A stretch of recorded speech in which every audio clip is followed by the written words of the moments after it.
কেইটা পয়েন্ট লিখব কোন তিনটা লিখব না দুটা লিখব তিনটা এক ভাগ দুই ভাগ তিন ভাগ পয়েন্ট কেইটা লিখব তিনটা এটা ধরা আমি ধরলো p এটা ধরলো x1 y1 কি ধরলো x1 y1 আর এটা ধরলো q x2 y2 বুঝিছ না তিন ভাগ করলে কেইটা পয়েন্ট দুটা চার ভাগ করলে কেইটা পয়েন্ট হবে তিনটা গতিকে এটা আমরা এটা কি ধরিম p x1 y1 আর q x2 y2 এখানে কি বুঝিছ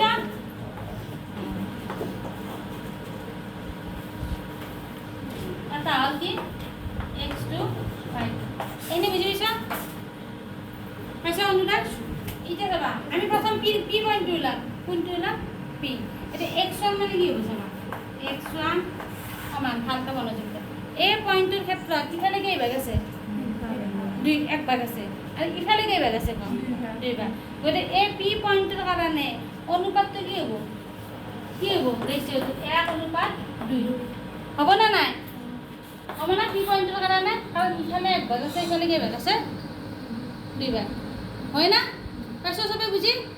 এটা আমি এই একর লগত কি গুণ করিম -2 এটা -2 হয় না -2 একর লগত কি গুণ করিম একর লগত করিম -2 মাজত কি চিন দিম প্লাস দি ইফালে কি ভাগ দুই ভাগ দুই লগত কি গুণ করিম 4 দুই লগত কি করিম 4 আর তলত এক আর দুই কি হবো যোগ হবো হয় না এটা যাবা 2 গুণ কিমান 2 4 গুণ 8 2 একে 3 8 2 গেল কিমান 6 3 দিয়ে 6 কেবা যায় এবার কোনটো হলাম y1 কোনটো হলাম y1 তো যাবা y1 এর ক্ষেত্রে তো ইফালে কি ভাগ এক ভাগ ইফালে দুই ভাগ তাহলে একর লগত কি গুণ হবে -3 একর লগত কি হবে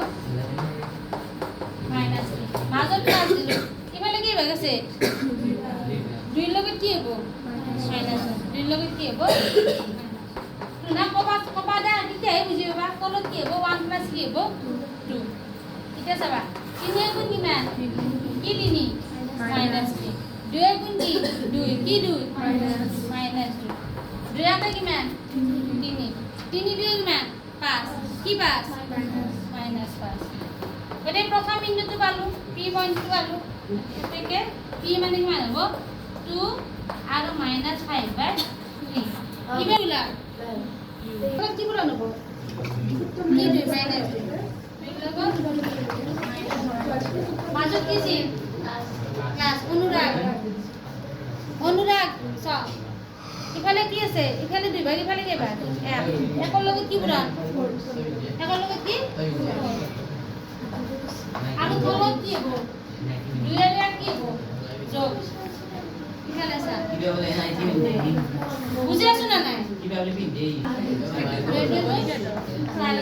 সাইডে কি নিয়ান 2 একা 3 বুঝিনা দিকে ঠিক আছে না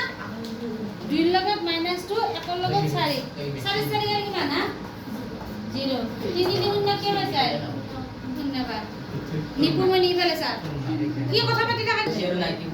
y2 মানে কিমান ছ দুই লগত কি পুরান -3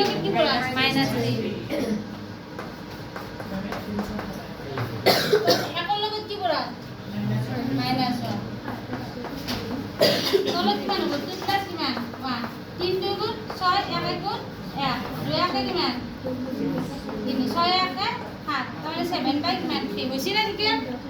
বলেছি নাকি সব বলেছি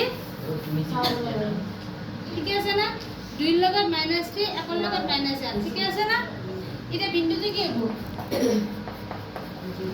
বিন্দুতে হবে q মানে কি মানে হবে 0, -7/3 তাহলে आंसर কি হল প্রথমটা কি হইছিল না 2,